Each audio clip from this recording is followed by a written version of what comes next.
Hi there, and welcome to this short video tutorial on the basics of MIDI functionality in Logic Pro. My name's Chris, and I'm going to run you through just a few of these things today. We're going to look at what MIDI is, why do we use it, and how can we use it in Logic. We're going to also look at some of Logic's stock plugins, how you can create your own software instrument using Logic, also some of the basic editing practices in Logic. So what is MIDI? MIDI stands for Musical Instrument Digital Interface. Now, it's been about since 1983 when it was released for use in digital synthesizers, and it's been about ever since. It is basically a computer protocol that allows us to communicate between two different devices and send simple messages for purposes of controlling things like software instruments, like we're going to look at today, mixing desks, digital music equipment, and it even gets used to control lighting fixtures. You will see it in use in lots of different settings. So why do we use MIDI in music production today? So when we look at creating music in a digital audio workstation, such as Logic or Pro Tools or Ableton or Reaper, we have two options. We have recording audio and we have recording MIDI data. So we would go about recording audio if we wanted to capture the sound of an instrument, of singing, of someone playing a drum kit, or many other things that we can use to create our music. And we would look at MIDI whenever we want to play with software instruments or digital synthesizers, or even in use to manipulate audio that we've already recorded. So when we record audio, we are capturing the real-life analog sound of a musical performance or of a certain sound or something that we are going to use or sample for use in our musical production. When compared to MIDI, once it is recorded, it is more difficult to change certain detailed aspects of a sound, and our options are more limited. However, with MIDI, it is very easy to edit performances note by note. With MIDI instruments, we can change the articulation, the sound, and countless other parameters that are different in every single instrument that we use. It's also very useful for automating these parameters or changing instruments automatically during a musical production. So overall, MIDI is very useful and is definitely our friend in terms of making music. So today we're going to look at some of the basic ways we can use MIDI in Logic to make music. So the first thing we need to do is, if we have a MIDI controller, a MIDI keyboard in front of us, we need to make sure that it is connected to our computer. So on my Mac here, the way I'm going to check if my MIDI controller is connected is I will go to this search function up here, and we will type in audio MIDI setup. And this search function up here is just a very useful way of getting to programs and stuff on Mac. If you don't use it, it's very easy. An easy command for it is command space, and that brings it up as well.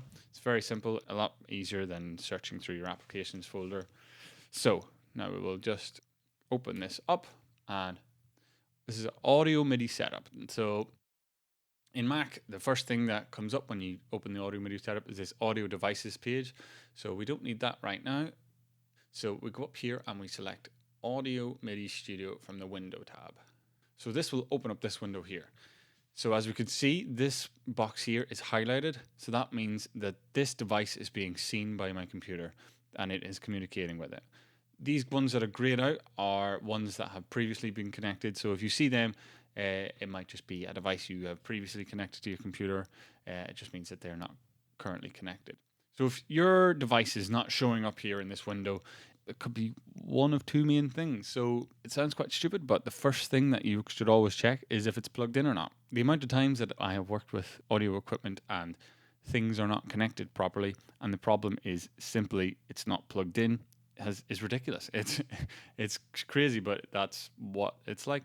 The other reason why your MIDI controller might not be seen by your computer is if the driver software for your particular MIDI controller is not on the computer. Most of the brands out there automatically work with your computer when you plug them in, but sometimes you might have to download the driver software from the website or make sure you have the up-to-date driver software. So if your MIDI controller is not connected, that's always a good thing to check. So now that we see that my MIDI controller here is connected to my computer, we can go ahead into Logic and check if it is connected in there.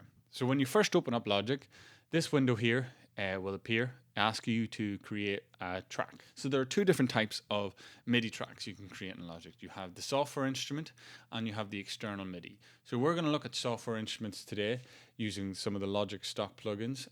And the external MIDI one is if you want to record some MIDI data and route it to an external MIDI enabled synthesizer.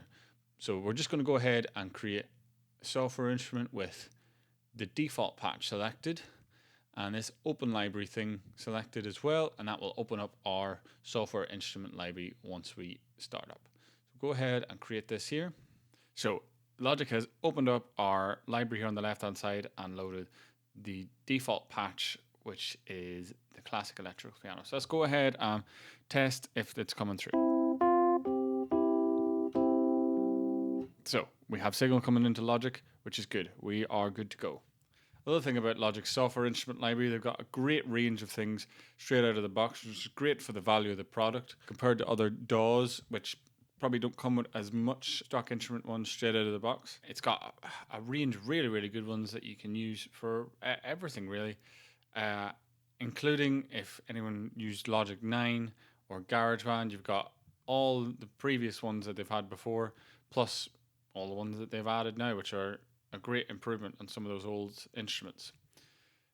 So whenever we select, say, let's select this grand piano here, whenever we select a stock instrument plugin, it loads into the channel strip the instrument in this section here and a series of effects plugins. So you might have a few in plugins, you might have an EQ one with this one here, you've got a compressor that isn't really doing anything at the moment, and a bit of a tape delay. So these are all the stock channel strips with the instruments. So what we're going to do now is we're going to create our own software instrument in the channel strip. So let's get rid of this software instrument library by pressing this button up here, the library, or you can press Y on your keyboard. And we're going to go to this section here and we're going to click on it and go to reset channel strip, and that will give us a blank channel strip here on the left hand side. This is our instrument one here, and on the right hand side this is our master one. I just have a gain plugin on it to reduce the output of it a little bit so we don't overload our nice ears. So what we're going to do is we're going to load an instrument here into our channel strip. Let's go with this ES1. This is a good one here. So whenever you load an instrument, you can either go mono, stereo, or with some other ones you have multi-output, which means that you can load it into a 5.1 or a further surround sound outputs. But today we're just going to work with stereo. Let's just work with a stereo one for this ES1.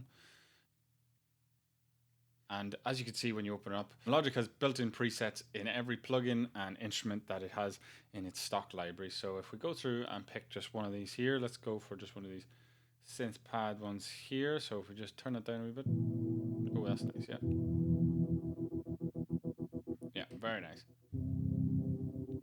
So now that we have a nice sound on it, let's maybe add some reverb to it. Let's make it a bit nicer. Now if we go in Space Designer, we'll have that the stereo as well, because this is going to be a stereo channel. And let's again go up here to this section here, and we can choose from Logic's pre-saved presets, and we can maybe go for just a nice, let's go for a nice deep medium sound. Let's go for a plate, maybe a soft plate. Okay, and then see how this changes the sound. Adds a bit of delay to it if we turn that up. Okay, let's just try a different sound here and see if we can get a different effect. So if we get jitter,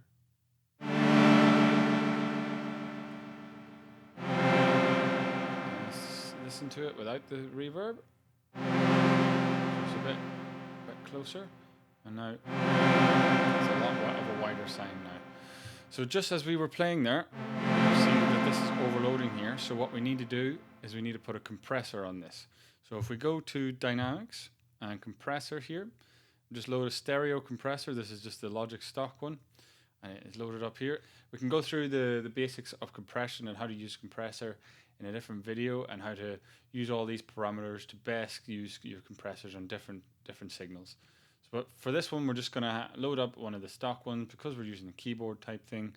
We'll go for this organ sound. So this is using one of the different presets for the compressor, and it's set some of these as its preset. So we'll just see how that affects the sound. Now we want to watch here to see if the compressor has changed the levels that is coming out of the synth. So before we seen it was peaking and going over the 0, but now it's still peaking a little bit more. Still peaking a little bit more. So what we want to do to bring the level down a bit more is we want to turn the threshold down so that it catches the synth earlier, so that it doesn't come out as much. So we turn that down, and we turn the makeup down as well. The level's a lot lower now. So if as I'm playing this here, I'm going to turn this up. The level's increasing.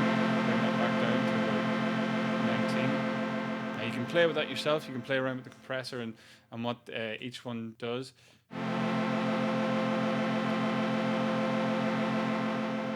Okay. So now that we have a nice sound and a nice synthesizer, let's go ahead and save this so we can use it in future projects. In the settings over here, we want to go to Save Channel Strip Setting As, and that will save our nice new synthesizer in the Logic library. So we can just go over here and call this Basic Synth 1. And we want to save this in this instrument file. This is where it automatically will go.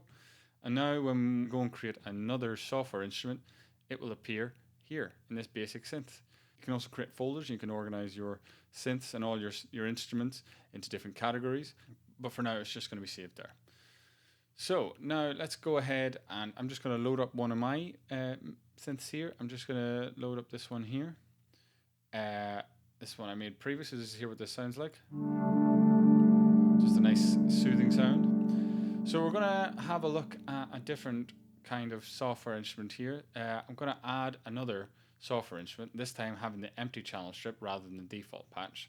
And this time we don't need to open the library, so we can just leave that unchecked. Uncheck that. Yep. And we just go ahead and create that, and it'll create this blank instrument here. So just for safety, let's just call this melody. And this instrument here is going to be our rhythm. So let's go ahead and load up an instrument into our channel strip. So let's have a look at this Ultrabeat drum machine. So as you see, stereo and multi output. We're going to go with stereo. So I like this Ultrabeat plugin because it has, like all the Logic plugins, it has a real versatility about it, and it's got a lot of great presets already loaded into it. So today, I think let's just load in this Fizzy Beats thing. Yes. So one thing I do like about Ultrabeat is down here on this bottom right hand corner, if we select full view, we can see that there is a basic drum machine layout here with each element here on the left hand side, and when it's playing here. Now down here we have our sequencer section, so we can turn that on here, and by pressing play we can hear what this pattern sounds like. Very nice, very nice. And we can also select different presets down here. So if we go maybe select number 1 and press play, it's a bit simpler, and we'll see what number 2 is. So as you can see, there's plenty to play around with here, and you can also add in stuff to these drum machines as well, and you can make cool rhythms all by yourself. But as I said, the presets are loaded in, and there's a lot to help you get started with making music straight away. So let's go ahead and select this one here.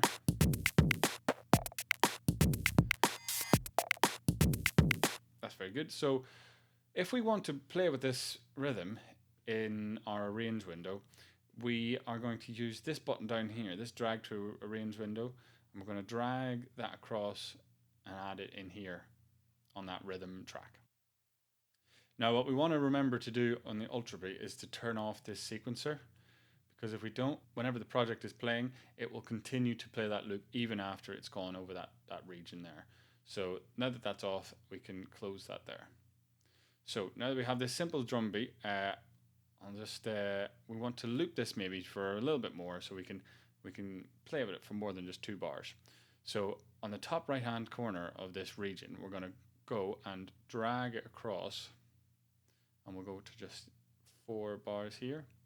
And maybe I'll just shift it along just a little bit, just to shift along 1 bar, just to give me some space at the start of the track. So we're going to go ahead and record some melody over this and see what it sounds like. To record on Logic, it's very simple. You either click this button up here, or you press R on your keyboard, and that will start you recording. Now automatically the count-in, you will get a bar count-in of metronome before you start playing. That is selected up here, and you can adjust that by right clicking on that button, and you can change it from 1 bar or 2 bars or as many as you want. And you can also change the metronome settings up here as well. This, as you can see here, it was going to click while we're recording. Now we want that for now. For this, sometimes you don't, sometimes you do. So I'm going to go ahead and just record something over this. So I'm going to press R on my keyboard.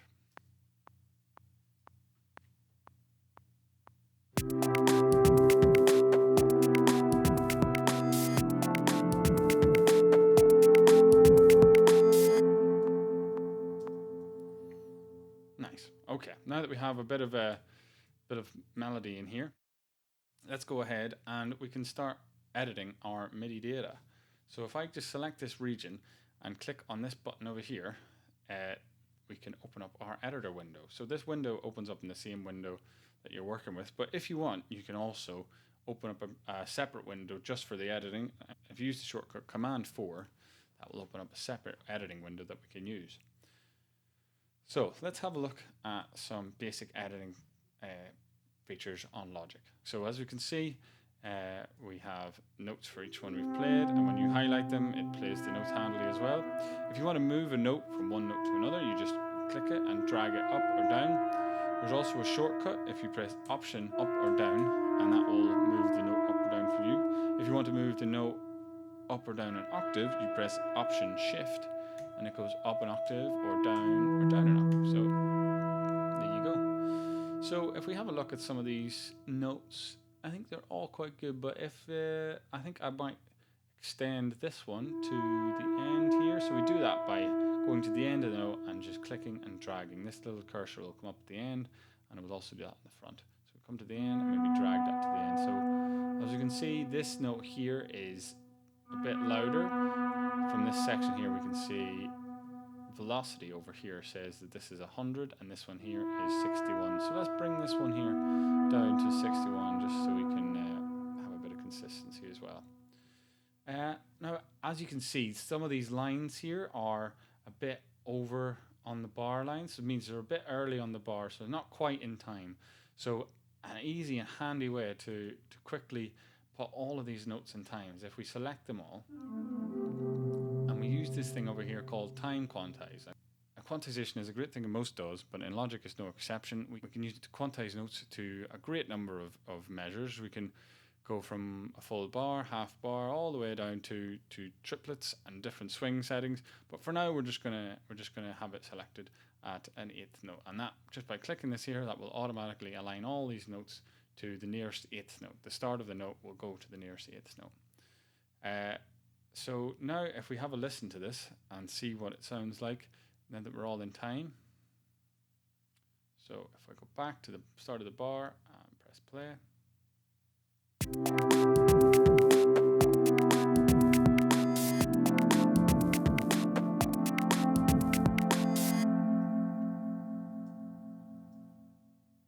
Lovely. So that's the end of this quick video on some basic MIDI functions in Logic. I hope you find this video useful, and thank you very much for watching.